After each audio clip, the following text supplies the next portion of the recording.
करीना के दो बेटे होते हैं, अंकुर और रॉकी। दोनों ने हाल ही में लव मैरिज की होती है। अंकुर ने सुमन के साथ और रॉकी ने रजनी के साथ। एक सुबह, ओह गॉड, अभी तक ब्रेकफास्ट नहीं बना क्या? ये सब क्या है? Where are my bahus? जल्दी आओ। माफी चाहती हूँ माँ जी। ये लीजिए, ये आपके लिए आप ही के अंदाज में बनाया हुआ नाश्ता। आपको डाइट का नाश्ता चाहिए था ना? जी माँ जी, आपने जिस तरह से सारे नियम बनाए थे, ये खाना उसी के हिसाब से बनाया है। उम्मीद करते हैं कि आपको ये अच्छा लगे। गुड गुड, मुझे टेस्ट करने दो। Give me a second. Kareena उस नाश्ते को टेस्ट करती है। यू, हाय दया, खाना बकवास बना है क्या? धत तेरी की, हमने तो जी जान लगाकर बनाया है ये खाना, लेकिन लल्लन टाप बनने की जगह पर ये तो एकदम फ्लॉप ही बन गया।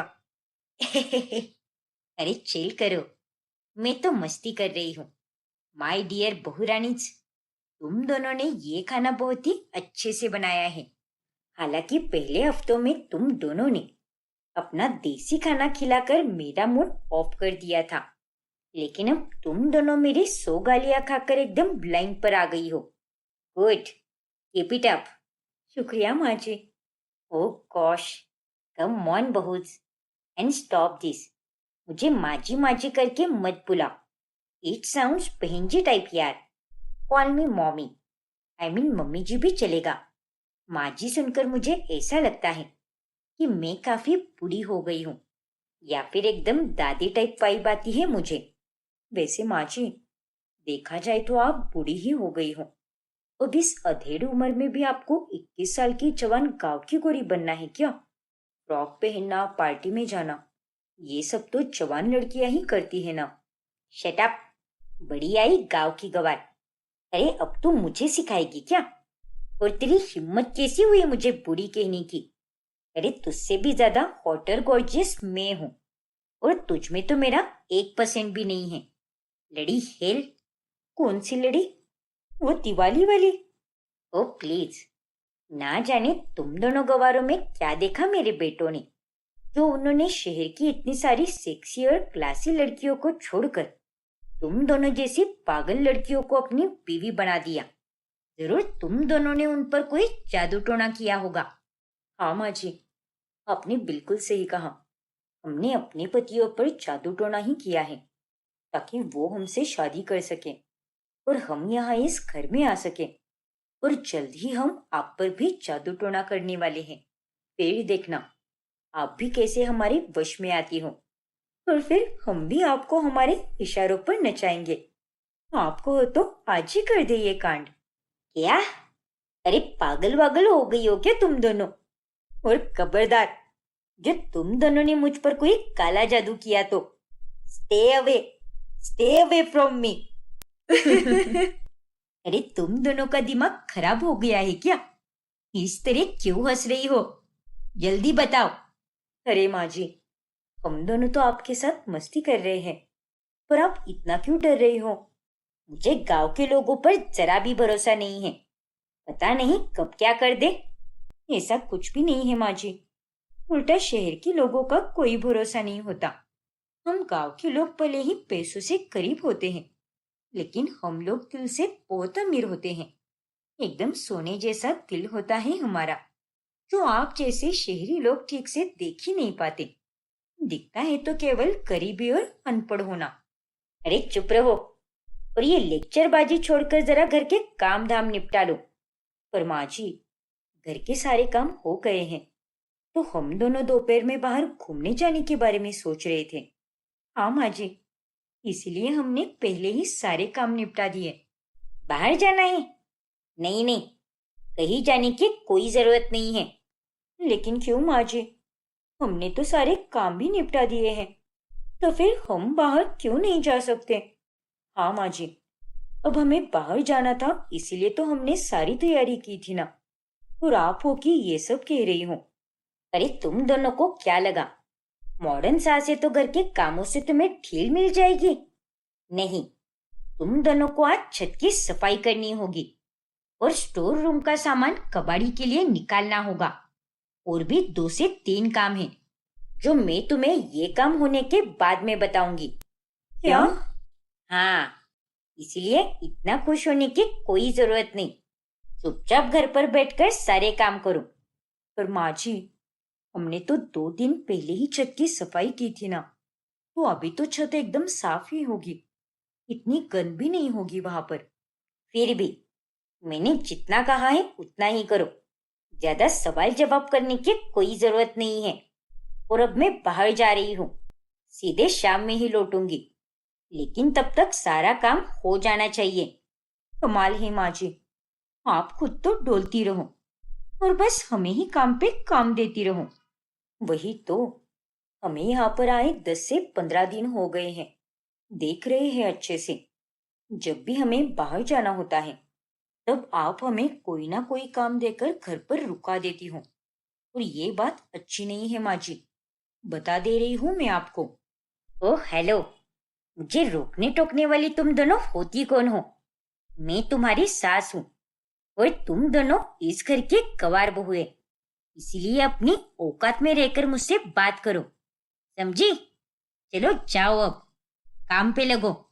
रजनी और सुमन दोनों काम करने लगती है। वही करीना बाहर घूमने चली जाती है।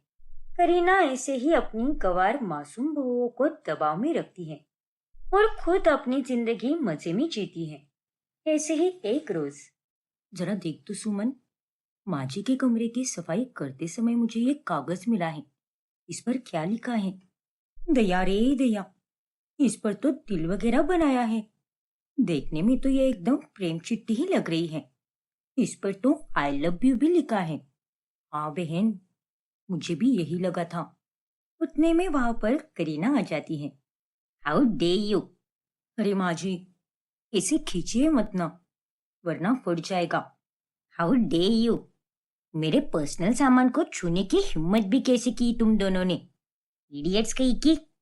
देखिए माँ जी, हमें भी किसी पागल कुत्ते ने नहीं काटा है जो हम आपके पर्सनल सामान को छूने लगे। हम जब सफाई कर रहे थे तभी हमें यहाँ पर ये मिला। मुझे लगा कि बाकी फाइलों की तरह ये कागज भी जरूरी होगा, इसलिए मैंने सुमन को पूछा कि जरा देख तो, आखिर ये जरूरी कागज लग रहा है ना, या फिर कोई आलतू फालतू का कागज है जिसे हम फेंक सकते हैं। ये ये तो मेरे काम का कागज है। वो मेरी गांव में जमीन है ना, उसी की फाइल का एक कागज है ये, जो फाइल में से अलग हो गया था। लेकिन अच्छा हुआ जो तुमने इसे ढूंढ लिया। अब मैं इसे संभाल कर रखूंगी। चलो, अब तुम दोनों कोई और काम करो। मैं अपने कमरे में कुछ देर के लिए अकेला रहना चाहती हूँ। लेकिन माँ जी, आप ही तो कहती हो ना कि कोई काम अगर एक बार हाथ में ले लो तो उसे पूरा करके ही दूसरा काम करना चाहिए।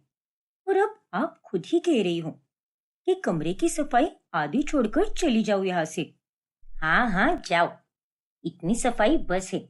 तुम्हारी इस सफाई के चक्कर में कहीं मेरी ही सफाई ना हो जाए। क्या मतलब? अरे कुछ नहीं मेरी माँ, अब जाओ तुम दोनों यहाँ से। फिर वो दोनों वहां से चली जाती हैं। थैंक गॉड, मेरी दोनों बहुएं निहायत ही गवार हैं। अगर इन्हें पढ़ने लिखने आ जाता तो ये दोनों तो आज मेरे बॉयफ्रेंड ने लिखा हुआ मेरे लिए जो लव लेटर है उसे एकदम आराम से पढ़ लेती और मेरे बेटे को सब कुछ बता देती। ना बाबा ना, इन्हें या किसी को भी ये बात पता नहीं चलनी चाहिए कि मेरा कोई बॉयफ्रेंड भी है और वो मुझसे उम्र में बहुत छोटा है। फिर बाद में, रजनी, माँ जी तो साफ साफ झूठ बोल रही थी। देखा ना तूने, कल रात को भी वो लेट आई थी पार्टी से, और तो और उन्हें एक जवान लड़के ने छोड़ा जिसने उन्हें हाथ पर चुम्मा भी दिया था। सच कहूं सुमन, तो मुझे तो लगता है कि माँ जी का कोई लव लपाटा चल रहा है। वो किसी जवान लड़के के साथ रंगबाजी कर रही है। बाप रे, हमारी माँ जी तो एकदम तेज निकली यार। वही तो, बड़ी आई हमें नुक्स निकालने वाली, हमसे काम कराने वाली, और हमें बात बात पर कबार कहने वाली। अब देखना, इस बुढ़िया के खिलाफ सबूत इकट्ठा करके इसका पर्दाफाश हम जरूर करेंगे। जिसके बाद ये हमारे साथ औकात में रहकर बर्ताव करेगी और एकदम सीधी हो जाएगी। हाँ रजनी, बिल्कुल सही कहा तूने। इस पुड़िया का अब बस बहुत हुआ। खुद को कुछ ज्यादा ही जवान समझती है ना ये, लेकिन इसकी सारी जवानी उतारेंगे हम। अब सुमन और रजनी करीना पर पहले से और भी ज्यादा नजर रखने लगते हैं। ऐसे ही एक रोज जब करीना को दोनों बहुओं के सामने अपने बॉयफ्रेंड का कॉल आता है, तभी यस बेबी से ना। देख तो सुमन, ये किसको बेबी बोल रही हैं? बेबी तो बच्चे होते हैं ना। अरे बच्चे नहीं बाबा, आजकल पति पत्नी भी एक दूसरे को बेबी बोलते हैं। ये अंकुर जी भी मुझे रोमांस करते हुए कभी कभार बेबी बोल देते हैं। हाय हाय, क्या बात है। अरे चुप कर। I know baby, but you look hot in that shirt. Yes, I welcome. I love you baby. See you. हो ना हो रजनी, ये बुढ़िया पक्का अपने बॉयफ्रेंड के साथ ही बात कर रही थी और इतने प्यार से बेबी वो उसे ही बोल रही थी। हाँ सुमन, मुझे भी कुछ ऐसा ही लग रहा है अब। ऐसे ही एक दिन, अरे माँ, हम सोच रहे कि हम चारों हनीमून पर जाएं, वो भी कश्मीर। अभी अगले महीने में एक बहुत ही अच्छा पैकेज मिल रहा है। हाँ माँ। हनीमून पर जाने की कोई जरूरत नहीं है। लेकिन क्यों माँ? हाँ माँ, हम दोनों की बीवियां हनीमून का इंतजार कर रही है। उन्हें घर में बैठकर बोर हो रहा है माँ। अरे तुम दोनों की बीवियां एक नंबर के कामचोर हैं। पता नहीं क्या बोर होता है उन दोनों को। दिन भर काम के बाद बस टाइम पास करती है वो दोनों। देखो, अभी तुरंत कहीं मत जाओ। कुछ महीनों के बाद चले जाना, लेकिन अभी नहीं। और अगर तुम चारों चले जाओगे तो घर का काम कौन करेगा? मैं? ना बाबा ना, ये बिल्कुल नहीं हो सकता। उनकी ये सारी बातें सुमन और रजनी चुपके से सुन लेती हैं। देखा कैसे हमारी खुशियों को आग लगा रही है ये बुढ़िया। मन तो कर रहा है कि अभी जाकर इसके दो चार चाटों से गाल सेक दूं। ऐसे नहीं, ये हमारी बैंड बजा रही है ना, तो हम भी इसकी बैंड बाजा बारात निकालेंगे। अरे अब तो हम इसे रंगी हाथ पकड़ के ही रहेंगे। फिर अगली बार सुमन और रजनी करीना का पीछा करते करते उसका और उसके बॉयफ्रेंड का फोटो और वीडियो ले लेती है। और फिर घर आने के बाद वही वीडियो वो अपने पतियों को दिखाती है। और उसका सच पूरे परिवार के सामने आने के बाद करीना पूरी तरह शर्मिंदा हो जाती है। ये सब क्या है माँ? क्यों माँ जी, आपको क्या लगा गवार बहुए हैं तो आप कुछ भी करो, हमें कुछ भी समझ नहीं आएगा? वो लव लेटर, इंग्लिश में बात करना, वो कई सारी छोटी छोटी बातें, हमने सब कुछ एक साथ जोड़कर आपका पर्दाफाश किया है। और हम मानते हैं कि हम गांव के हैं, लेकिन कवार नहीं है। थोड़ी सी ही सही, मगर पढ़ाई तो हमने भी पूरी की है। थोड़ी बहुत इंग्लिश और थोड़ा बहुत फोन चलाना, ये तो हमें भी आता है माँ जी। आपने हमेशा हमारे गांव से होने का तिरस्कार किया है। हमारी खुशियां, अरमान, नींद, चैन सब कुछ छीन लिया। दबाव पे दबाव डालती रही आप हम पर, कभी तानों से तो कभी काम दे देकर। हमें हर एक चीज में रोक टोक करती रही, लेकिन खुद बाहर जाकर मजे करती रही। क्यों माँ जी, आपने आखिर ऐसा क्यों किया? हाँ माँ, आपने ये बहुत गलत किया है। और हमें दिक्कत आपके बाहर अफेयर होने से बिल्कुल नहीं है। पापा के जाने के बाद आप लाइफ में अकेली हो, तो ये बात हम भी समझ सकते हैं। और ये पूरी तरह आप ही की चॉइस है। आपको जैसे जीना है आप जी सकती हो, पर आप अगर खुशी के साथ जीना चाहती हो तो दूसरों को भी खुशी से जीने दो ना। आखिर आपको दूसरों को इतना दबाव में क्यों रखना है? और ये दोनों बेचारी तो आपके मान सम्मान के चलते हुए आपकी हर एक बात मानती रही और हमेशा अपने दायरे में ही रही। लेकिन फिर भी माँ, आप इनके साथ बहुत बुरी तरह से पेश आई हो। तुम चारों मुझे माफ कर दो। मुझसे सच में बहुत गलतियां हुई है। मैं बहुत घबरा गई थी कि अब मेरे और मेरे बॉयफ्रेंड के बारे में तुम चारों को पता चलने पर तुम लोग मेरे साथ कैसे पेश आओगे। लेकिन तुम चारों ने मेरे दुख को, मेरे प्यार को इतनी समझदारी से एक्सेप्ट किया है और ये देखकर मुझे बड़ी ही हैरानी हुई और इस बात से मैं काफी शर्मिंदा भी हुई हूँ कि मैंने अपनी मासूम बहू के साथ कितना गलत किया है, जबकि इनके मन में कोई मेल नहीं है। एक मैं ही हूँ जो विलेन बनकर इन्हें परेशान करती रहती हूँ। सुमन और रजनी बहू, मुझे माफ कर दो बेटा। मैं आज से वादा करती हूँ कि मैं अपनी सारी बुरी आदतों को सुधार कर तुम दोनों के साथ पूरी इज्जत और प्यार से पेश आऊंगी। इस तरह अंत में सब करीना को माफ कर देते हैं और पूरा परिवार खुशी से साथ मिलकर रहता है। नंदिनी अपने पति उत्कर्ष, सास सुजाता और विधवा जेठानी रेशमा के साथ रहती है। करवा चौथ का पावन पर्व बस कुछ ही दिन दूर था। नंदिनी बहू, ये तुम्हारा पहला करवा चौथ होगा। हर सुहागन के लिए उसका पहला करवा चौथ बहुत ही शुभ होता है और तुम्हें उसे यादगार बनाना होगा। इसीलिए तुम अपनी शादी का लाल जोड़ा ही पहनना। लेकिन नंदिनी, तुम दिन भर प्यासी रह पाओगी क्या? मुझे तो बिल्कुल नहीं लगता। उत्कर्ष की लंबी उम्र के लिए मैं इतना तो कर ही सकती हूँ ना। मैं उससे बहुत प्यार करती हूँ। और वैसे भी भाभी, मैं शादी के पहले भी नवरात्रि और सावन के व्रत रखा करती थी। और तो और कभी कभी माँ के साथ निर्जला व्रत भी किया करती थी मैं। तो मुझे इन सब की आदत है। मॉडर्न जरूर हूँ, लेकिन अपनी संस्कृति और रीति रिवाजों का बहुत सम्मान भी करती हूँ मैं। देखा रेशमा, तूने अपनी मॉडर्न देवरानी को क्या कम समझ के रखा है क्या? अरे नहीं माँ जी। और नंदिनी, तुम्हारी सोच तो बहुत ही अच्छी है। रेशमा ने अपने पति संभव को 3 साल पहले एक रोड एक्सीडेंट में खोया था और अब वो नंदिनी और बाकी सुहागन औरतों को देखकर काफी चलती थी। नंदिनी कितनी सुंदर है, मॉडर्न होने के बावजूद भी उसका स्वभाव कितना सादा और सरल है। इसीलिए वो कम समय में ही माँ जी की चहेती बन चुकी है। उत्कर्ष भी नंदिनी से बेहिसाब प्यार करता है। एक वक्त था जब मेरा संसार भी नंदिनी की तरह ही था, लेकिन आज आज मेरे जीवन में चारों तरफ केवल अंधेरा और दुख है। रेशमा केवल सफेद रंग के ही कपड़े पहना करती थी, ना कोई साज ना श्रृंगार। वही जब सुजाता नंदिनी के लिए अच्छे अच्छे रंग बिरंगे कपड़े लाती, तब उसे सुजाता पर बहुत गुस्सा आता। ये देख नंदिनी बहू, ये बैंगनी और मोरपंखी रंग तुझ पर बहुत जचेगा और मैंने तेरे लिए ये पटियाला सूट भी लाया है।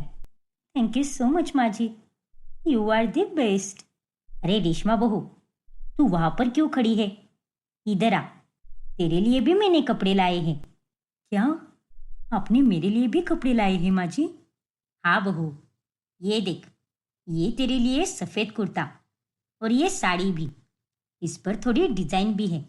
तू हमेशा से बस सफेद कपड़े ही पहनती है ना, इसलिए ये थोड़े अलग से कपड़े लाए हैं मैंने तेरे लिए। मुझे लगा कि माँ जी ने मेरे लिए रंगीन कपड़े लाए होंगे, लेकिन ये तो वही बेरंग कपड़े हैं। अरे क्या हुआ बहू, इन कपड़ों को देखकर तो खुश नहीं है क्या? खुश तो हूँ माँ जी, लेकिन रंग बिरंगे कपड़े मैं क्यों नहीं पहन सकती? मुझे भी नंदिनी की तरह सजना संवरना है। दिमाग ठिकाने पर तो है ना तेरा? ये कैसी बातें कर रही है तू? और तू अब एक सुहागन नहीं रही है और विधवा स्त्रियां बस सफेद वस्त्र ही पहना करती है। उनके जीवन में कोई रंग नहीं होता। पर माँ जी, ये सब केवल विधवा औरतों पर ही क्यों लागू है? जिन आदमियों की बीवियां इस दुनिया से चली जाती हैं, वो लोग तो रंग बिरंगे कपड़े पहनते ही है ना। और तो और वो जीवन की हर खुशी मनाते हैं। और अगर आदमियों के लिए सब कुछ नॉर्मल हो सकता है, तो विधवाओं के लिए क्यों नहीं हो सकता? वो सब मैं नहीं जानती, लेकिन मैं नहीं चाहती कि समाज में मेरी इज्जत की धज्जियां उड़े। इसीलिए तू केवल सफेद कपड़े ही पहनेगी, समझी कि नहीं? इतना कहकर सुजाता वहां से चली जाती है। आप चिंता मत कीजिए भाभी, और बुरा भी मत मानिए। मैं माँ जी को बाद में समझा दूंगी। नहीं नंदिनी, उसका कोई फायदा नहीं होगा। लेकिन भाभी, बिचारी भाभी, सच में ये हमारे समाज के लोग विधवा औरतों के साथ इस तरह से बर्ताव क्यों करते हैं क्या पता। इनके मन पर क्या बीतती होगी, ये तो सिर्फ यही जानते हैं। करवा चौथ को अब एक हफ्ता ही बचा था। ऐसे ही एक सुबह नंदिनी बेडरूम में आकर देखती है कि उत्कर्ष ने उसके लिए पैसे रखे हुए हैं oh my God, for sari, for makeup, for salon, for mehndi and for jewellery. बाप रे, इतने सारे पैसे! सरप्राइज! माना कि ये बहुत से पैसे हैं, क्योंकि ये ना तो सिर्फ तुम्हारा बल्कि मेरा भी तो पहला करवा चौथ है ना। और मेरी बीवी किसी रानी महारानी से कम थोड़ी ना लग सकती है। इसीलिए मैं ये चाहता हूँ कि तुम इस करवा चौथ पर बेहद सुंदर लगो। थैंक यू सो मच उत्कर्ष। और तुम्हें पता है, मैं भी तुम्हारे लिए व्रत रखने वाला हूँ। क्या? अरे पागल वागल हो गए हो क्या? तुम भला मेरे लिए व्रत क्यों रखोगे? नहीं नहीं, ये व्रत केवल बीवियां अपने पतियों के लिए ही रखती हैं, उनकी लंबी उम्र के लिए। हाँ तो क्या हुआ, अगर एक बीवी अपनी पति की लंबी उम्र के लिए कामना करते हुए दिन भर भूखी प्यासी रह सकती है, तो एक पति भी तो अपनी बीवी की लंबी उम्र के लिए भूखा प्यासा रह ही सकता है ना। और मैं भी तो चाहता हूँ कि सातों जन्म मुझे तुम ही बीवी के रूप में मिलो। ओह, हाउ स्वीट उत्कर्ष। लेकिन फिर भी मेरी बात अलग है। मैं तो दिन भर घर पर ही रहूंगी, लेकिन तुम तो वहां ऑफिस में रहोगे ना, काम करोगे वहां पर। तो ऐसे में ये व्रत रखकर कहीं तुम्हारी तबीयत खराब ना हो जाए। अभी हाल ही में तो तुम्हें कितना बुखार आया था और कितनी मुश्किल से ठीक हुए हो तुम। इसलिए नहीं, तुम ये व्रत बिल्कुल नहीं रखोगे। तुम फिक्र मत करो मेरी जान, मैंने उस दिन छुट्टी ले ली है, तो मैं भी दिन भर तुम्हारे साथ ही रहूंगा। अरे वाह! उन दोनों की ये सारी बातें कमरे के बाहर खड़ी रेशमा चुपके से सुन लेती हैं। संभव भी मेरे लिए व्रत रखते थे, काश वो भी मेरे साथ होते। लेकिन अगर मैं खुश नहीं हूं, तो मैं किसी और को भी खुश नहीं रहने दूंगी। तुम्हारा पहला करवा चौथ तो मैं बड़ा ही यादगार बनाऊंगी नंदिनी, और तुम्हें खुशी देने वाली मैं हर एक चीज को बिगाड़ूंगी। मोहल्ले की सभी औरतें एक साथ करवा चौथ की शॉपिंग करने जा रही होती हैं, और तभी ओह नंदिनी, जल्दी चलो ना, हमारे मोहल्ले की सारी लेडी चौक पर इंतजार कर रही है और मुझे यहाँ पर तुम्हें बुलाने के लिए भेजा गया है। सुजाता आंटी, अब आप ही कहिए ना इसे। अरे ये तो तैयार हो रही थी, इसलिए इसे थोड़ी देर हो गई। क्या नंदिनी, तुम भी तैयार होने में तुम्हें इतना वक्त लगता है क्या? अरे नहीं तन्वी, मैं तो वो अलमारी साफ कर रही थी, तो उसमें उत्कर्ष के कुछ जरूरी फाइल्स मिल गए, वही समेट कर रख रही थी मैं, ताकि बाद में वो भूल ना जाए। अच्छा बाबा ठीक है, अब तो हो गया ना तुम्हारा काम। चलो अब जल्दी से निकलते हैं। अरे एक मिनट तन्वी, मैं भी आ रही हूँ तुम दोनों के साथ। घर में बैठकर बोर हो जाऊंगी ना, और घर का सारा काम भी निपटा लिया है मैंने, इसीलिए सोचा कि तुम सबके साथ थोड़ा घूम फिर आओ। क्यों नहीं भाभी, चलिए ना। हाँ भाभी, आप भी चलिए हमारे साथ। नहीं नहीं, रुक जा रेशमा। क्या हुआ माँ जी? बेशरम औरत, अरे अपनी मनहूस परछाई तो इन सुहागन औरतों पर क्यों डाल रही है? ये सब बाहर करवा चौथ की खरीदारी करने जा रही है, और तू तो एक अभागन है, इसलिए तुझे इनके साथ नहीं जाना चाहिए। खामखा तेरी परछाई से इनके जीवन पर कोई बुरा संकट ना आ जाए। लेकिन माँ जी। लेकिन वेकिन कुछ भी मत बोल, और जितना कह रही हो उतना ही कर। और हाँ, करवा चौथ के दिन या तो तू कहीं बाहर चली जाना, या फिर किसी कमरे में ही बंद रहना। तेरा इन सुहागन औरतों के इर्द गिर्द रहना शुभ नहीं है। ये कैसे तौर तरीके हैं माँ जी? भाभी को आने दीजिए ना हमारे साथ। अगर ये आ जाएगी तो उसमें क्या हो जाएगा? और ये सब दकियानुसी बातें हैं, और इनमें कोई सच्चाई नहीं है। देखो नंदिनी बहू, मैं जानती हूँ कि तेरा मन बहुत साफ है, लेकिन ये सारी रस्में भी बहुत जरूरी होती हैं। और हाँ, ये हमारे पूर्वजों ने कहा है, कोई दकियानुसी बातें नहीं है ये। अरे तू बहुत मासूम है, तुझे इन सब के बारे में कुछ भी नहीं पता। फिर नंदिनी मोहल्ले की बाकी औरतों के साथ चली जाती है, वही रेशमा घर पर ही रह जाती है। घर आते वक्त नंदिनी अपने लिए ढेर सारा श्रृंगार का सामान लाती है, और वो सब देखकर रेशमा को और ज्यादा जलन होती है। अब मैं ये सब गायब करूंगी, कहा था ना मैंने। इसका करवा चौथ इस बार मन ही नहीं पाएगा, एकदम यादगार रह जाएगा इसके लिए। रेशमा श्रृंगार का सामान खराब करने जा ही रही होती है कि उतने में वहां पर उत्कर्ष पहुंच जाता है। अरे भाभी, आप यहाँ पर? हाँ, वो मैं नंदिनी को बुलाने आई थी। शाम के खाने की तैयारी करनी है ना। आवाज भी लगाई मैंने उसे, लेकिन उसने कोई जवाब ही नहीं दिया। इसीलिए मैं खुद ही कमरे में चली आई। कहाँ है तुम्हारी बीवी? वंदना के घर पर। मोहल्ले की सारी औरतें वहीं पर इकट्ठा हुई है। वहीं पर मेहंदी आर्टिस्ट भी आई है और वो सबकी मेहंदी बना रही है। अच्छा, ऐसी बात है क्या? जी भाभी, इसलिए प्लीज आज का सारा काम आप ही कर लीजिए ना। अब नंदिनी के दोनों हाथों में मेहंदी लगी होगी ना। अच्छा ठीक है, कोई बात नहीं, मैं सारे काम कर दूंगी। नंदिनी की मेहंदी का रंग बहुत खिलकर आता है और वो देखकर मुझे लगा कि ये घर पर ही मेहंदी आर्टिस्ट बुलाएगी और तब मैं इसकी मेहंदी में मिलावट करने वाली थी। लेकिन इसने तो मेहंदी भी बना ली। हर चाल चलने से पहले ही मेरा प्लान फ्लॉप हुए जा रहा है। लेकिन कोई बात नहीं, अब तो मैं कोई एक महाचाल चलूंगी। जंगल के बीचों बीच एक गुफा में तपस्वी बाबा रहते हैं। सुना है कि उनके पास दिव्य शक्तियां हैं और उनसे जो भी मांगो वो सब दे देते हैं। और अब तो मैं उनसे एक ऐसी रस्सी मांगूंगी जिससे मैं चांद की चोरी करूंगी। और कल जब चांद दिखेगा ही नहीं तो सारी औरतें व्रत कैसे खोलेगी? और व्रत अधूरा रहने के कारण उनके पतियों की उम्र भी घट जाएगी और वो लोग भी मर जाएंगे। फिर नंदिनी और बाकी औरतें भी मेरी तरह विधवा बन जाएगी। फिर अगले दिन रेशमा उस तपस्वी बाबा के पास जाकर उनसे जादुई रस्सी लाती है।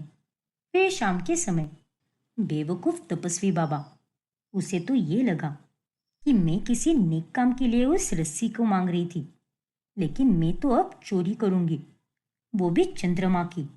आज की रात सारी औरतें चांद का इंतजार करेंगी, लेकिन वो चांद तो निकलेगा ही नहीं।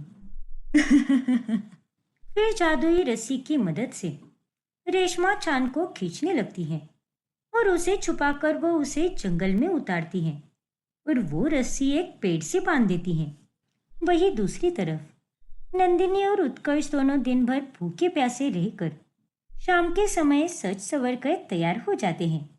आजा रे आजा चंदा के जब तक तू ना आएगा, सजना के चेहरे को देख के ये मन तरसा जाएगा। ना चंदा तू नहीं आना, तू जो आया तो सनम शर्मा के कहीं चला जाएगा। चांद छुपा बादल में, शर्मा के मेरी जाना, सीने से लग जा तू, बल खा के मेरी जाना। आज तो तुम बहुत ही सुंदर लग रही हो नंदिनी। हैप्पी करवा चौथ। तुम भी बहुत हैंडसम लग रहे हो। एंड हैप्पी करवा चौथ टू यू टू। बस अब ये चांद जल्दी से आ जाए। रात के 8:30 बज रहे हैं, लेकिन आसमान में तो चांद का नामो निशान भी नहीं है। देखते ही देखते 8:30 से 10 बज जाते हैं, लेकिन चांद नजर ही नहीं आता। ना जाने आज चंद्रमा इतनी परीक्षा क्यों ले रहे हैं। अब आप ही जाओ ना। मुझे तो आज बहुत खुशी हो रही है। बस यूं ही रात बीत जाए और सारी सुहागनों का व्रत अधूरा रह जाए और तभी आएगा असली मजा। वही दूसरी तरफ नंदिनी की तबीयत बिगड़ने लगती है। अरे क्या हुआ नंदिनी? लगता है तुम्हें बहुत कमजोरी हो रही है। एक काम करो, पानी पी लो तुम। इस व्रत से बढ़कर तुम्हारी सेहत है। नहीं उत्कर्ष, मैं इतनी भी कमजोर नहीं हूँ। मैं चांद का इंतजार करूंगी और उनके दर्शन कर उनके पूजने के बाद ही तुम्हारे हाथ से पानी पीऊंगी। नहीं नंदिनी, चांद को आना होगा तब वो आ जाएगा। जरा समय तो देखो, रात के 11:15 बज रहे हैं। तभी जंगल में अचानक से रस्सी पेड़ से छूट जाती है और रेशमा महसूस करती है कि वो हवा में ऊपर की तरफ जा रही है। ये क्या हो रहा है? अरे नहीं, रस्सी छूटने के कारण चांद फिर से ऊपर जा रहा है। अब मैं क्या करूं? नीचे कैसे उतरूं मैं? अगर मैंने छलांग मारी तो हमेशा हमेशा के लिए मेरे ऊपर की टिकट कट जाएगी। अरे नहीं। चांद ऊपर जाने लगता है और आखिरकार आसमान में पहुंच ही जाता है।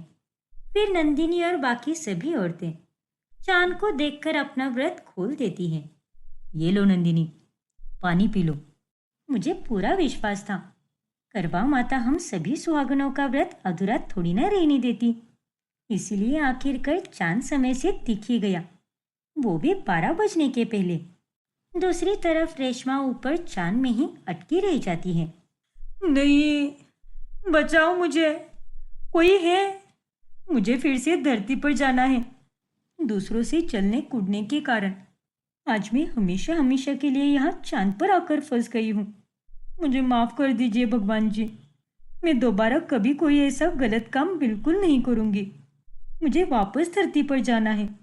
इस तरह अंत में रेशमा चांद पर ही रह जाती है और अपने किए पर वो खूब पछताती है।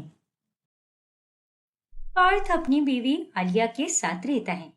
वो वर्क फ्रॉम होम करता है, वही आलिया वर्क फ्रॉम ऑफिस करती है।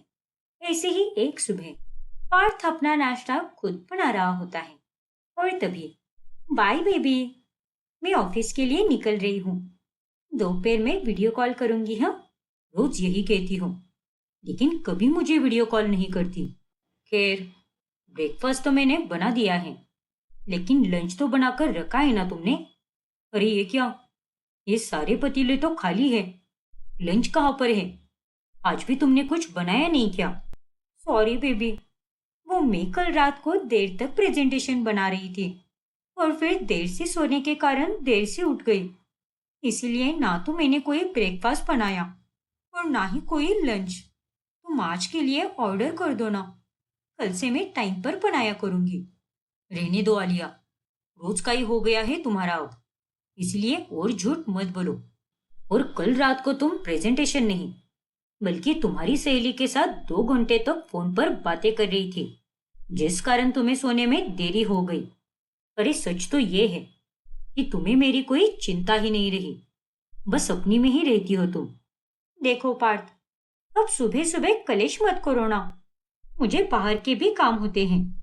और इतना ही है तो कोई काम वाली बाई लगवा लो ना, खुद तो बस घर पर पड़े रहते हो क्योंकि तुम्हें वर्क फ्रॉम होम करना है, लेकिन मुझे बाहर जाकर ढेर सारे काम रहते हैं। और अब देखो, सुबह सुबह तुमने मेरा मूड खराब कर दिया।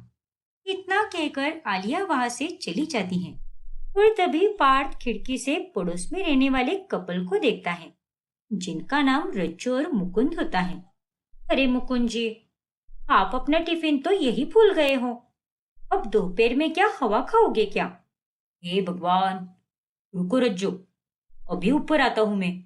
अच्छा हुआ जो याद दिला दिया, वरना बहुत दिक्कत हो जाती। अरे नहीं नहीं, आप इतनी तकलीफ मत लीजिए, मैं ही आ जाती हूँ नीचे। अरे लेकिन, अरे कोई बात नहीं, आ रही हूं ना मैं, रुक जाइए। फिर रज्जू नीचे आकर मुकुंद को टिफिन देती हैं। आपकी पसंद की सब्जी बनाई है मैंने आज, और मीठे में बेसन के लड्डू भी दिए हैं, जो मैंने कल बनाए थे, वो भी देसी घी में। मजे से खाना, और हाँ, समय से अपनी दवाई भी ले लेना, जुकाम हो रखा है ना आपको। ठीक है रज्जू, तुम भी अपना ध्यान रखना। आता हूँ शाम में जल्दी, और आते समय तुम्हारे लिए वो स्टेशन के पास वाली बेकरी से नान कटाई भी लेकर आऊंगा। तुम्हें उसे खाने की बड़ी इच्छा होती है ना? अरे नहीं नहीं, रहने दो आप, फिर कभी लेकर आना। अब आपकी तबीयत पहले से ही नरम गरम है, इसीलिए दफ्तर से सीधे घर चले आना, इधर उधर जाने की कोई जरूरत नहीं है। अरे लेकिन, नहीं नहीं, आपकी सेहत उस नान कटाई बिस्कुट से बढ़कर नहीं है मेरे लिए, इसीलिए आप सीधे घर चले आना। ठीक है बाबा, जैसा तुम कहो। ये दोनों तो कुछ ही दिन पहले यहाँ रहने आए हैं। रज्जू भाभी तो गांव से है, लेकिन कितनी अच्छी है, मुकुंद भाई का कितना ख्याल रखती है, और दोनों में कितना अटूट प्यार है। इनके प्यार को किसी की नजर ना लगे। ऐसे ही घर से काम करते समय पार्थ रोजाना मुकुंद और रज्जू को देखता रहता है। ये तुम क्या करते रहते हो पार्थ? जब देखो तब उन गवारों को देखते रहते हो, जरा अपने काम पर भी ध्यान दिया करो। कब से देख रही हूं मैं तुम्हें, लैपटॉप को छोड़कर उस खिड़की के बाहर ही देखते जा रहे हो। हाँ लिया, क्योंकि मुझे उन दोनों का प्यार देखना अच्छा लगता है। ये ओ, इतने पूरे दिन आ गए हैं क्या तुम्हारे कि तुम इन जैसे गवारों का प्यार पसंद करने लगे हो? अरे कहाँ गया तुम्हारा क्लास पार्थ? वो चाहे गवार ही सही, लेकिन उनका दिल सोना है। दोनों एक दूसरे को बराबर इज्जत प्यार और स्नेह देते हैं। तो दो लोगों के बीच में और क्या चाहिए? खैर, तुम ये सब कहाँ समझ पाओगे। जाओ, तुम्हें पार्टी के लिए देरी हो रही होगी ना। वो तो है, पर मेरे पास ना तुम्हारी बोरिंग बातें सुनने का बिल्कुल भी समय नहीं है। मेरी कैब आ चुकी है और मैं जा रही हूँ पार्टी के लिए। वैसे पार्थ, इस ड्रेस में मैं कैसी लग रही हूँ? बहुत प्यारी लग रही हो Alia. Thank you so much Parth. चलो बाय, आती हूँ। हाँ, बस बाय ही बोलती हूँ। बाकी के वक्त तुम्हारे पास मेरे साथ बैठने के लिए समय ही कहाँ रहता है। बस अपना काम, दोस्त यार और अपनी लाइफस्टाइल, बस इन्हीं सब में पड़ी रहती हो तुम। पार्थ अपनी शादीशुदा जिंदगी से बड़ा नाखुश होता है। फिर रात में जब आलिया पार्टी से वापस लौटती है, तभी, चलो अच्छा हुआ जो तुम आ गई। अब जल्दी से हाथ मुंह धो लो और डाइनिंग टेबल पर बैठ जाओ। मैं खाना लगा देता हूँ। आज हमारी नई काम वाली छुट्टी पर थी, इसीलिए सारा खाना मैंने ही बनाया है। तुम्हारा फेवरेट वेज पुलाव और पापड़, सिंपल और यमी। ओ गॉड पार्थ, रात के 11 बज रहे हैं, पर तुमने अभी तक खाना नहीं खाया? हाँ लिया, क्योंकि मैं तुम्हारी राह देख रहा था। मुझे तुम्हारे साथ खाना खाना था ना, इसीलिए मैंने तुम्हारा इंतजार किया। अरे यार, ये क्या हरकतें करते रहते हो तुम? ग्रो अप पार्थ, खुद खाना खाकर सो जाते ना। मैं तो बाहर बढ़िया सा खाना ठूस कर आई हूँ, इसीलिए अब मैं खाना नहीं खाने वाली।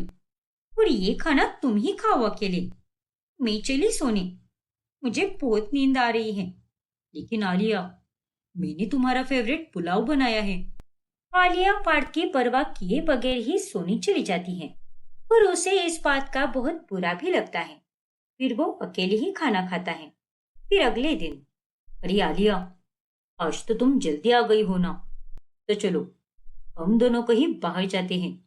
वैसे भी कल संडे है ना, तो कल हम दोनों को ऑफ रहेगा। अभी शाम में ही निकलेंगे और रात को देर से आएंगे।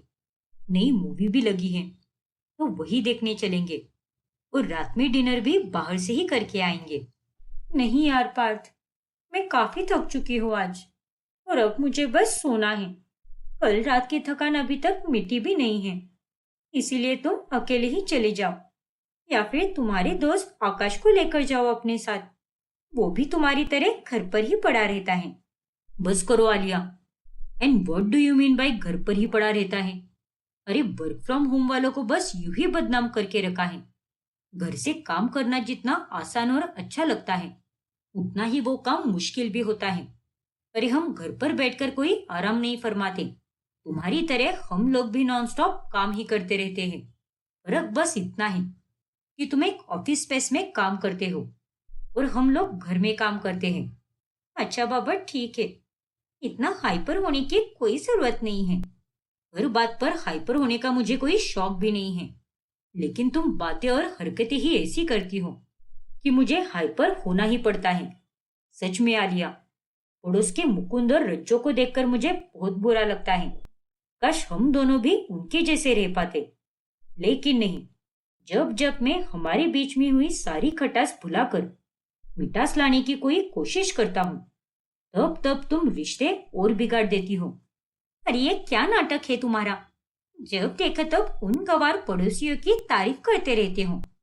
अगर वो लोग तुम्हें इतने ही पसंद है, तो जाओ उन्हीं के साथ जाकर रहो। अरे उनकी तारीफ कर करके मेरे दिमाग का दही कर दिया है तुमने। आलिया और पार्थ के बीच चल रहे झगड़े रज्जू अपनी खिड़की से देख लेती है, और ये पार्थ भी देख लेता है। पता नहीं रज्जू भाभी क्या सोच रही होंगे। इतने मॉडर्न पढ़े लिखे लोग होकर भी हम दोनों कितना झगड़ते रहते हैं। अब वो दोनों कटे कटे से रहने लगते हैं। एक हफ्ता ऐसे ही बीत जाता है, और तभी पार्थ का जन्मदिन आता है।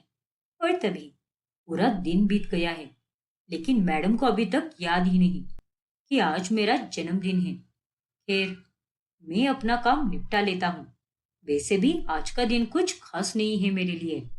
फिर शाम के समय आलिया को घर आने के बाद पार्थ के बर्थडे के बारे में याद आता है।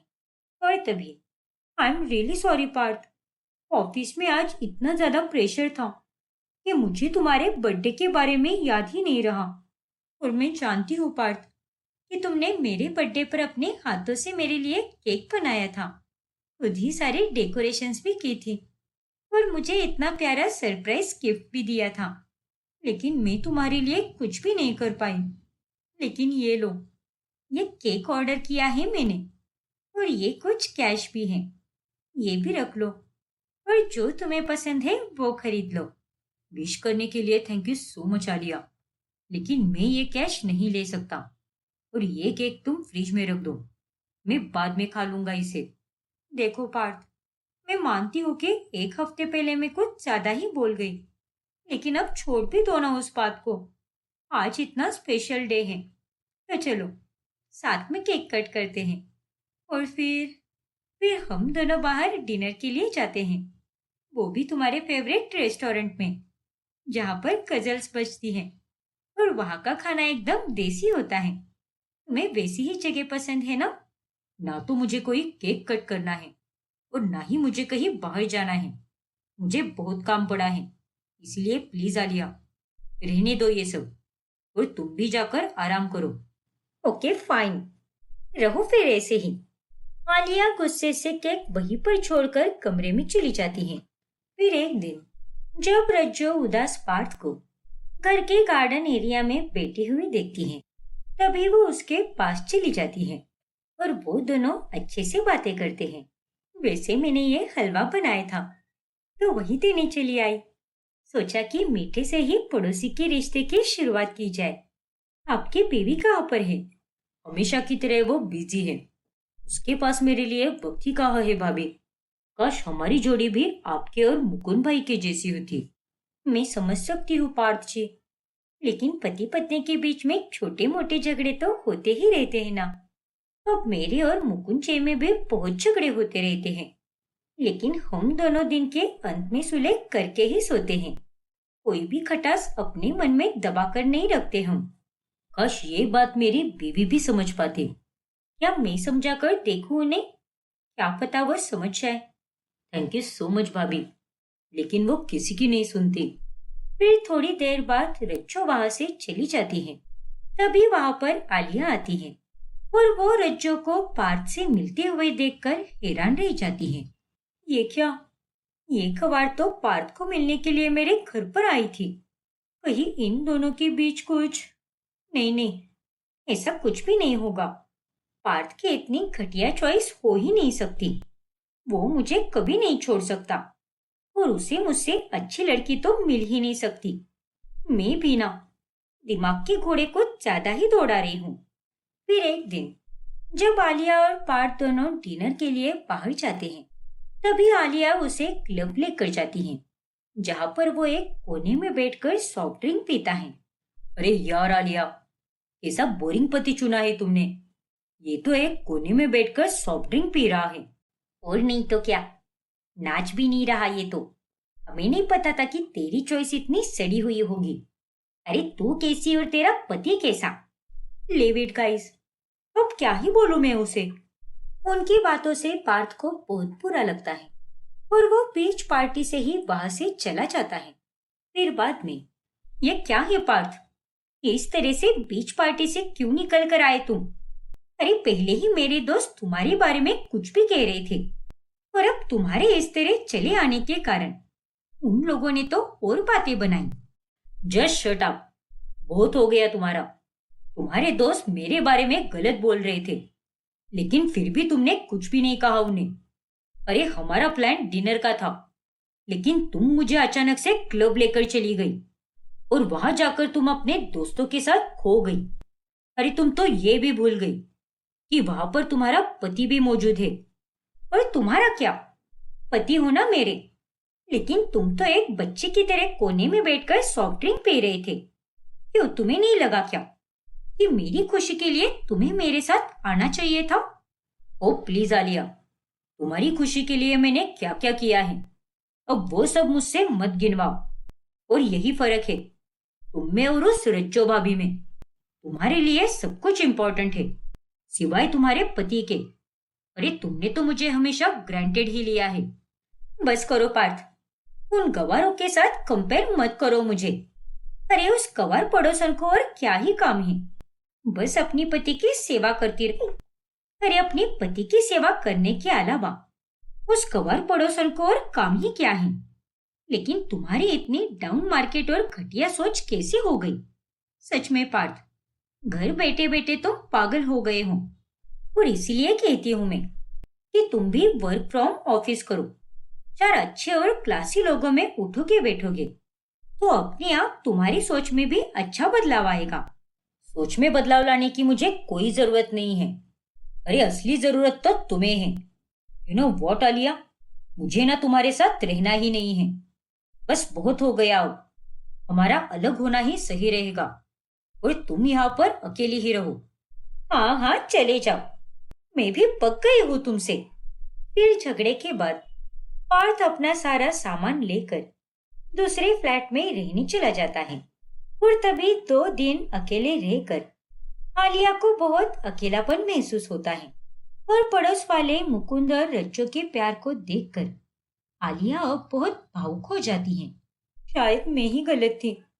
मुकुंद जी इतने काम में व्यस्त होने के बावजूद भी अपनी बीवी को कितना टाइम देते हैं। रज्जो भी घर पर कितने काम करती है, लेकिन मुकुंद जी के आने तक सारे काम निपटा देती हैं। फिर दोनों साथ में बैठकर अच्छा समय बिताते हैं। शादी में एक दूसरे को समय देना, एक दूसरे को समझ कर लेना और छोटे छोटे पलों को पूरी खुशी से जीना, यही शादी के बंधन को और मजबूत बनाता है। छोटी छोटी बातों को राई का पहाड़ बनाकर एक दूसरे के मन में बोझ बनकर रखने से रिश्ते खराब हो जाते हैं। और पार्थ ने तो हमेशा से ही मेरी हर छोटी खुशी का ख्याल रखा है, लेकिन मैंने ही उसे हमेशा ग्रांटेड लिया है। पर अब और नहीं, अब मैं हमारे रिश्ते को ठीक करके ही रहूंगी। फिर आलिया पार्थ के पास जाकर उससे माफी मांगती है।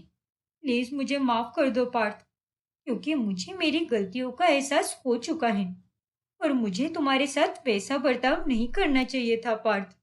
माफ करके सब कुछ भुलाना मुश्किल है, लेकिन हाँ, तुम्हारी आंखों में जो आंसू हैं वो झूठे नहीं हैं। और मुझे भी समझ आ रहा है कि तुम्हें इस बात का वाकई में एहसास हो गया है और मैं हमारे इस रिश्ते को एक नए सिरे से शुरू करने के लिए तैयार हूँ। Thank you so much Parth, I love you. Love you too Alia. फिर उस दिन के बाद से वो दोनों एक साथ खुशी से रहने लगते हैं और साथ ही मुकुंद और रज्जो भी उनके खास दोस्त बन जाते हैं।